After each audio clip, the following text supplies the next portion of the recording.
మురుగదాస్ దర్శకత్వంలో మహేష్ బాబు నటిస్తున్న spider movie shooting రేపటితో పూర్తి కానుంది. అనంతరం పోస్ట్ ప్రొడక్షన్ పై డైరెక్టర్ దృష్టి పెట్టనున్నారు. ముఖ్యంగా ట్రైలర్ కోసం మురుగదాస్ బృందం శ్రమిస్తున్నట్లు తెలిసింది. ఆగస్టు 9న మహేష్ బాబు పుట్టినరోజు సందర్భంగా రిలీజ్ చేయనున్నారు. ఈ ట్రైలర్ గురించి ఆసక్తికర విషయం బయటకు వచ్చింది. 167 షాట్స్ తో రూపుదిద్దుకోనున్న ఈ వీడియోలో కేవలం 2 డైలాగ్స్ మాత్రమే ఉంటాయని సమాచారం. రేసింగ్ స్పీడ్తో విజువల్ వండర్గా ట్రైలర్ ఉండబోతున్నట్లు టాక్. ఠాగూర్ మధు సమర్పణలో SVR cinema LLP Reliance entertainment పతాకాలపై ఎన్వి ప్రసాద్ నిర్మిస్తున్న ఈ సినిమాలో మహేష్ బాబు ఇంటెలిజెన్స్ ఆఫీసర్గా కనిపించనున్నారు. ఫిట్ బ్యూటీ రకుల్ ప్రీత్ సింగ్ హీరోయిన్గా, ఎస్జే సూర్య విలన్గా నటిస్తున్న ఈ చిత్రానికి హరీష్ జయరాజ్ సరికొత్త ట్యూన్స్ ఇస్తున్నారు.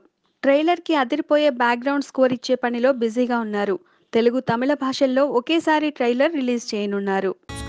Please subscribe. Hi, it's me Purna. Please subscribe.